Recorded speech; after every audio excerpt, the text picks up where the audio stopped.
जय गुरु मित्रांनो, वंदनीय राष्ट्रसंत तुकडोजी महाराज म्हणतात, झाला गर्क कसा व्यसनात, उठ रे उठ तरुणा देहात. आज आपण समाजामध्ये पाहतो आहोत की शालेय जीवनापासूनच अनेक मुले आणि तरुण विविध प्रकारच्या व्यसनांमध्ये अडकलेले आपल्याला दिसतात आणि हे व्यसनांचे प्रमाण एवढे प्रचंड आहे की जवळजवळ 10 मुलांमध्ये 7 ते 8 मुलांना या व्यसनाची बाधा झालेली आहे.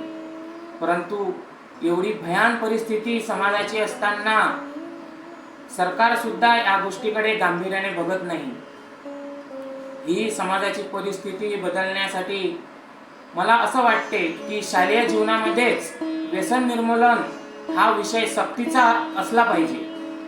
कारण कुठलेही व्यसन, तंबाखू, सिगरेट, दारू, गुटखा, ही जी सर्व व्यसने आहेत ही समाजासाठी अत्यंत घातक असून ती समाजाला लागलेली एक प्रकारची कीड आहे आणि अशी ही कीड मनुष्याचे संपूर्ण आयुष्य उद्ध्वस्त करू शकते. नव्हे त्याच्या संपूर्ण जीवनावर या व्यसनांचा इतका वाईट परिणाम होतो की त्याच्या संपूर्ण कुटुंब व्यवस्थेचे प्रचंड प्रमाणात नुकसान होत असते. परंतु शासन या संदर्भात अजिबात गांभीर्य दाखवत नाही.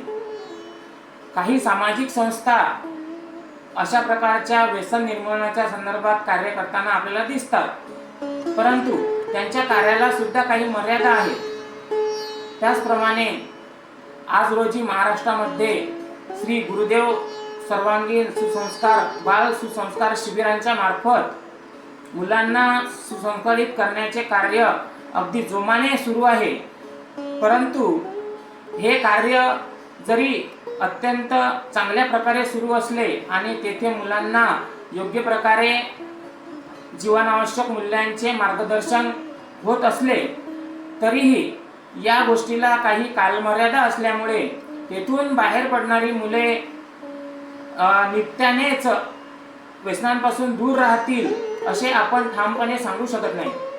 कारण बाहेरच्या वातावरणात शिरल्यानंतर त्या मुलांना मित्रांच्या संगतीत राहून पुन्हा या अशा प्रकारच्या व्यसनांची बाधा होऊ शकते, यात शंका नाही.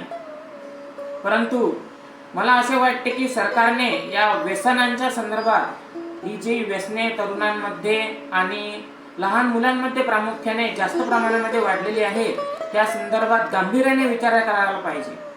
आपण जर्मनी, जपान, अमेरिका यासारख्या विकसित देशांच्या संदर्भात आपल्या देशाची तुलना करायला बघतो आहोत.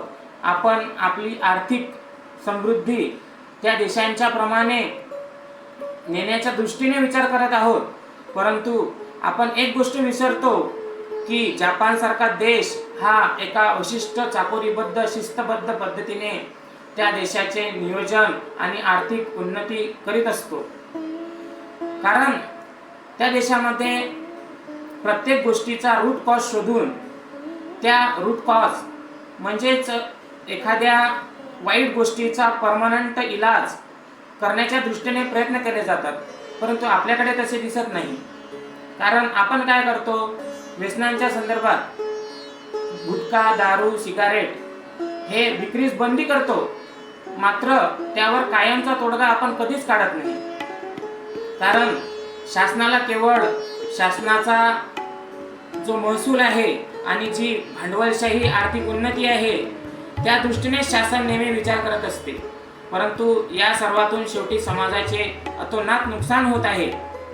त्यामुळे समाजातील सुज्ञ लोकांनी, समाजातील ज्या लोकांना असे वाटते की ही व्यसनांची कीड समाजापासून दूर व्हायला पाहिजे, त्यांनी खरोखर आपापल्या परीने प्रयत्न करणे गरजेचे आहे.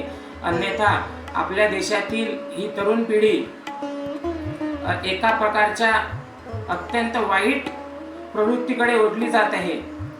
हे विघातक दृश्य जर आपल्याला नाहीसे करायचे असेल तर प्रत्येकाने स्वयंप्रेरणेने स्वतःहून अशा प्रकारच्या व्यसन निर्मूलनाच्या कार्यक्रमांमध्ये सहभागी होऊन आपापल्या परीने का होईना थोडा तरी व्यसन निर्मूलनाचा प्रयत्न आपल्या गावापुरता, आपल्या समाजापुरता, आपल्या कुटुंबापुरता तरी करणे अत्यंत गरजेचे आहे.